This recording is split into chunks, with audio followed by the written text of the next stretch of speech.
हमारी अगली कहानी का नाम है प्रतिशोध ठीक नहीं होता। बालक पिप्पलाद ने जब होश संभाला, तब औषधियों को अपने अभिभावक के रूप में देखा। वृक्ष फल देते थे, पक्षी दाने लाते थे और मृग हरी वस्तुएं। औषधियां अपने राजा सोम से मांगकर अमृत की घूंटे पिप्पलाद को पिलाया करती थीं। यह दृश्य देखकर पिप्पलाद ने वृक्षों से पूछा, देखा यह जाता है कि मनुष्य माता पिता से मनुष्य तथा वनस्पतियों से वनस्पति पैदा होते हैं, किंतु मैं आप वनस्पतियों का पुत्र होकर भी मनुष्य कैसे हो गया?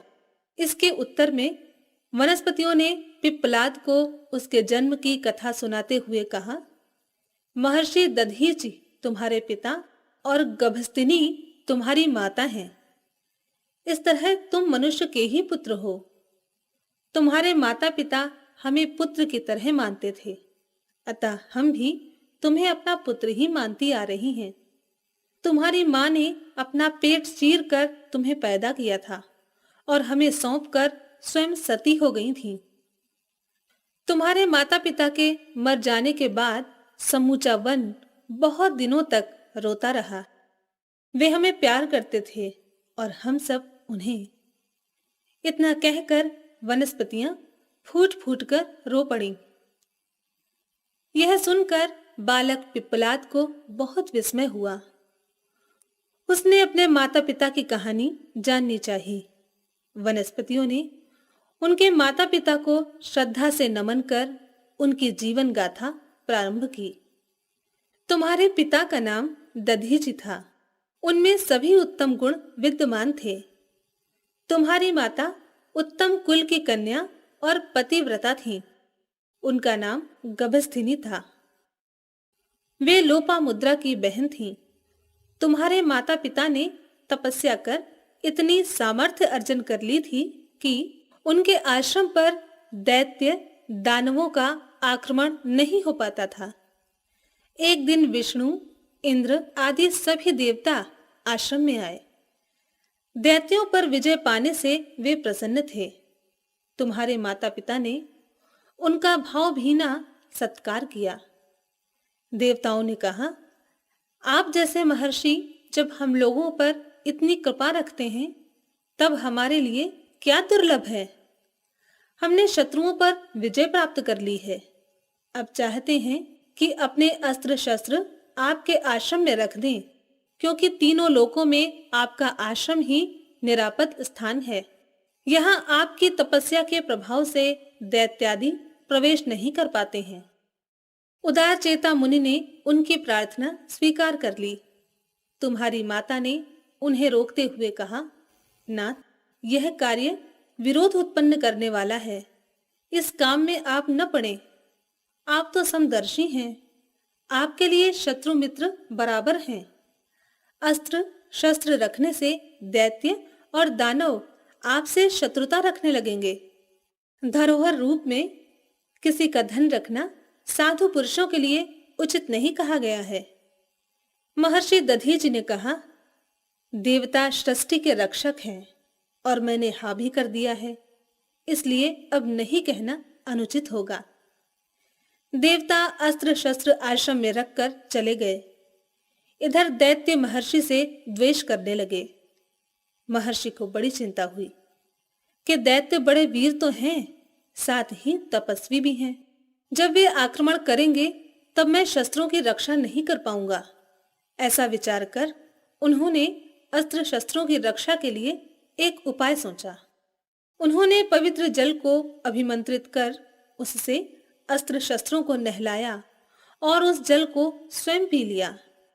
तेज निकल जाने से वे सभी अस्त्र शस्त्र शक्तिहीन हो गए, इसलिए वे धीरे धीरे नष्ट हो गए। बहुत दिनों के बाद देवता महर्षि के आश्रम में पहुंचे, क्योंकि उनके शत्रुओं ने फिर सिर उठाया था। महर्षि ने उन्हें बतलाया कि उन अस्त्रों की सुरक्षा के लिए उनका तेज मैंने पी लिया है। वे अब मेरी हड्डियों में मिल गए हैं। आप मेरी हड्डियां ही ले जाएं। मेरे शरीर का यह सुंदर उपयोग हो रहा है। महर्षि ने योग के द्वारा शरीर का त्याग कर दिया। विश्वकर्मा ने उन हड्डियों से दिव्य अस्त्रों का निर्माण किया। वे ही देवताओं की विजय का कारण बने। इस अवसर पर माता गभस्थिनी नदी तट पर गई थीं। पार्वती की पूजा में लगे रहने से उन्हें लौटने में देर हो गई थी। उस समय वे गर्भवती थीं। आश्रम में आने पर उन्होंने अपने पतिदेव को नहीं देखा। अग्नि देवता ने सारी घटना उन्हें सुना दी।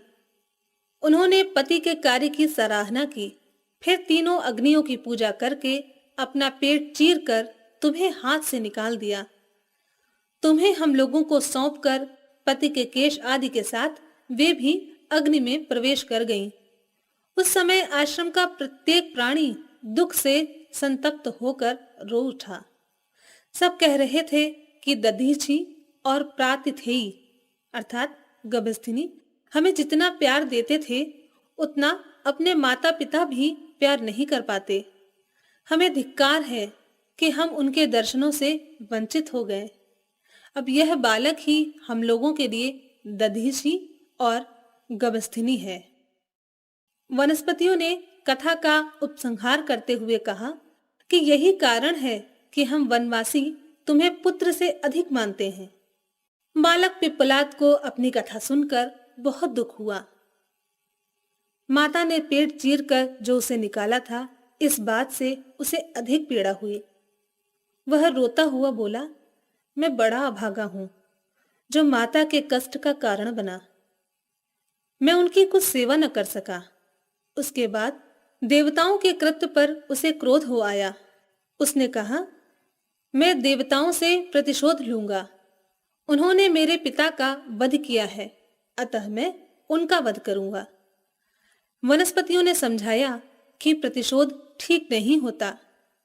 तुम्हारे माता पिता ने विश्व के हित के लिए आत्मदान किया है।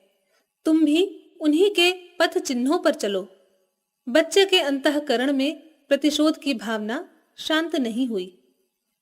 उसने भगवान शंकर की प्रार्थना की कि शत्रुओं के नाश के लिए आप मुझे शक्ति दीजिए।